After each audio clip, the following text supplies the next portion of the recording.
बिहार में ठंड ने कहर बरपाना शुरू कर दिया है। नवंबर में ही गया का न्यूनतम तापमान रिकॉर्ड 6 डिग्री सेल्सियस तक पहुंच गया है। यहां ठंड से बचाव के लिए आम लोगों के साथ ही भगवान को भी स्वेटर और कंबल ओढ़ाया जा रहा है। शहर के गौरिया मठ में स्थापित भगवान जगन्नाथ, बलभद्र, देवी सुभद्रा और राधा कृष्ण की मूर्ति को ऊनी कपड़े पहनाए गए हैं। मंदिर का जायजा लिया है हमारे संवाददाता अरुण चौरसिया ने।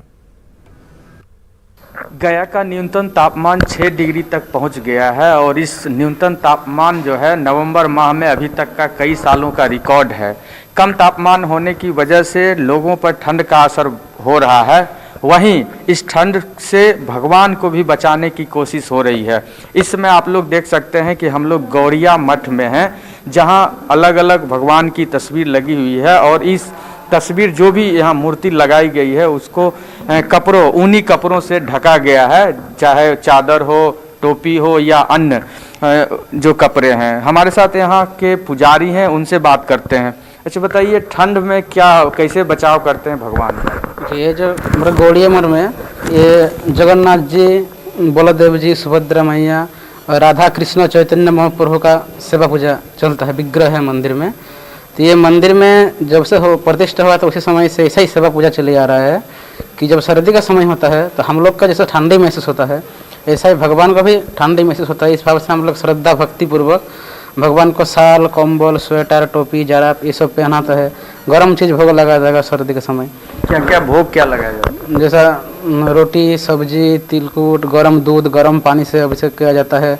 जो गर्म चीज़ है वही गर्म वाला चीज़ भोग लगाया जाता है, पकौड़ा, सिंगाड़ा ये सब वगैरह। और ये मंदिर का परंपरा उसी समय से चला रहा है। 1936 में गया धाम में भक्ति सिद्धांत सरस्वती गोस्वामी प्रभुपाद जी ने ये मंदिर प्रतिष्ठा किए थे। जी। तो ये यहाँ के पुजारी हैं, इन्होंने बताया कि जब ठंड का समय आता है तो भगवान की जो मूर्ति है उस पर ऊनी कपड़े तो पहनाए जाते हैं, इसके साथ ही जो भोग लगाया जाता है वो भी गर्म सामग्री का उपयोग किया जाता है।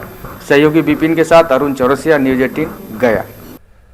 पटना की हवाओं में जहरीली हवाओं का स्तर तेजी से बढ़ रहा है। बढ़ते प्रदूषण के कारण सुबह टहलने वाले और आम लोगों की परेशानियां बढ़ गई हैं।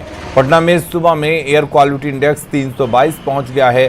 सुबह सुबह टहलने वाले लोगों का मानना है कि प्रदूषण इतना बढ़ गया है कि सांस लेने में दिक्कत आ रही है। पटना में प्रदूषण का जायजा लिया हमारी संवाददाता रवि एस नारायण ने। पटना के हवाओं में एक बार फिर से खतरनाक स्तर पे प्रदूषण पहुंचने लगा है और ये जहरीली हवाएं जो हैं वो धीरे धीरे काफी तेजी से बढ़ रही है। आपको बता दें कि पटना के अभी सुबह में यहाँ पे जो आंकड़ा है एयर क्वालिटी इंडेक्स का वो 322 है। जरा सोच सकते हैं कि 322 अगर सुबह में है और उसके बाद जैसे जैसे ये दिन चढ़ता है ये आंकड़ा जो है 400 के पार चला जा रहा है और ये कह सकते हैं कि प्रदूषण का जो स्तर है वो काफी खतरनाक स्तर पर पहुंचता जा रहा है और इसके लिए लगातार कवायद जारी है, लेकिन प्रदूषण कम होने का नाम नहीं ले रहा है। और आपको बता दूं कि पटना के कई इलाके ऐसे हैं जहां पे ये स्तर 400 के पार है और जो मॉर्निंग वॉक करने वाले लोग हैं या सुबह में निकलने वाले लोग हैं उनसे खासी परेशानी हो रही है। और ये आंकड़ा हम आपको स्क्रीन पे यहाँ पे दिखा सकते हैं कि देखिए एयर क्वालिटी इंडेक्स जो है 322 है और यहाँ पे तमाम जो पोल्यूशन के पैरामीटर्स हैं वो बढ़े हुए हैं। तो ये खतरनाक स्थिति पर पहुंचती जा रही है। यहाँ पे जो मॉर्निंग करने वाले लोग हैं वो निकल करके जा रहे हैं। ये प्रदूषण का स्तर जो है एक बार फिर से पटना में बढ़ा है। कितनी मुश्किल हो रही है? मुश्किल तो है पोल्यूशन से, और खास करके अभी कोरोना का जो स्थिति चल रहा है पूरे देश में, तो परेशानी तो बढ़ ही गई है। सांस लेने में दिक्कत है। मॉर्निंग वॉक करने आप निकलिए थोड़ा अपना इम्यूनिटी पावर दुरुस्त करने के लिए, लेकिन जो जनरल फीलिंग होता है जब पोल्यूशन कम होता है उससे बुरा स्थिति है अभी। तुरंत जैसे आपको सांस फूलने लग रहा है थोड़ा सा मेहनत करने पर। जरा सोचिए कि किस कदर बढ़ा है। अभी देख रहे हैं कि यहाँ पे धुंध जैसी भी स्थिति तो है।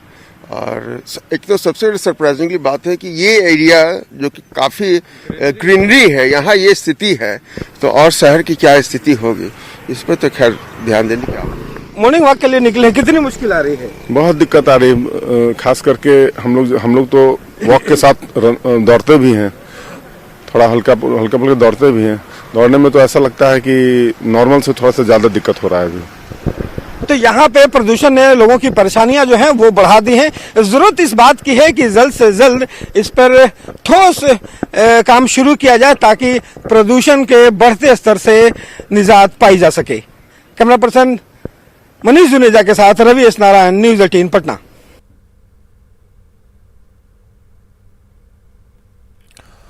और ये देखिए, हम ग्राफिक्स के जरिए दिखा रहे हैं, पटना में एयर क्वालिटी इंडेक्स जो है 322 तक पहुंच चुका है। बिहार के प्रमुख शहरों का जो एयर क्वालिटी इंडेक्स है 322 तक पहुंच चुका है और आप अंदाजा लगा सकते हैं कि इससे कितनी दिक्कतें हो रही होंगी।